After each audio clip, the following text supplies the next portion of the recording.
প্রেগনেন্সিতে white discharge, সাদা shrub হলে কি করবেন?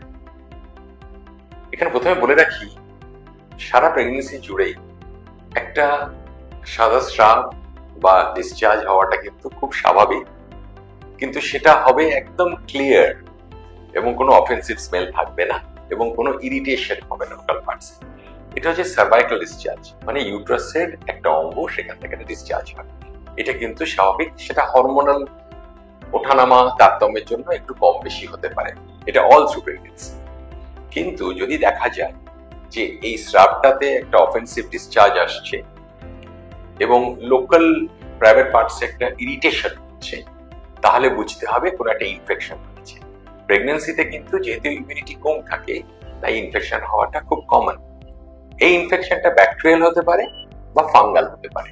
ফাঙ্গাল হলে বোঝা যাবে যে এই স্রাবটা মিল্ক, দুধের মতো কালার হবে এবং তাতে ছোট ছোট ছানার টুকরো মতো জামা কাপড়ে লেগে থাকবে বা শরীরে লেগে থাকবে, তাহলে ফাঙ্গাল ইনফেকশন। যদি এইটা হয় যে এটা ইনফেক্টিভ প্রসেস, একটা ইরিটেশন হচ্ছে, একটা অফেন্সিভ ডিসচার্জ হচ্ছে, তাহলে অবশ্যই ডাক্তারের পরামর্শ নিয়ে ট্রিটমেন্ট করা উচিত।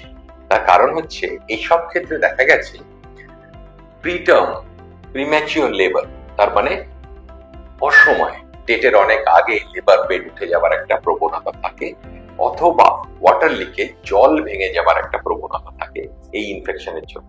সেজন্য এটা প্রেগনেন্সি চলাকালীনও কিন্তু লোকালি আমরা ক্যাপসুল অ্যাপ্লাই করি বা অয়েন্টমেন্ট অ্যাপ্লাই করি, করে ট্রিট করি।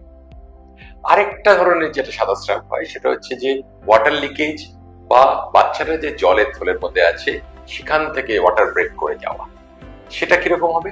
সেটা হবে এরকম, প্রচুর পরিমাণে হবে, জামা কাপড় ভিজে যাবে, এরকম মনে হবে যে হয়তো সে ইউরিন পাস করে ফেলেছে, কিন্তু সেটা কিন্তু টয়লেটে নয়, সেটা রেস্টে বিছানায় বসে আছে, হয়তো রেস্ট নিচে চেয়ারে বসে। তখন সেক্ষেত্রে বোঝা যাবে তার ওয়াটার ব্রেকেজ হয়ে গেছে।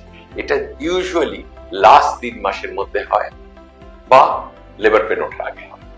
তাহলে সেটা যদি হয় তখন ডাক্তারের পরামর্শ নিয়ে কোথাও অ্যাডমিট হতে হবে এবং সেটাকে প্রপারলি ট্রিট করতে হবে। অর্থাৎ এই সাদা স্রাব রকম ভেদে নিরীহ হতে পারে, আবার সেটা প্রবলেমেটিক, অর্থাৎ ডাক্তারের পরামর্শ নিতে হবে, সেটাও হতে হবে। এই দুটোর মধ্যে ডিফারেন্সিয়েট করাটা খুব জরুরি।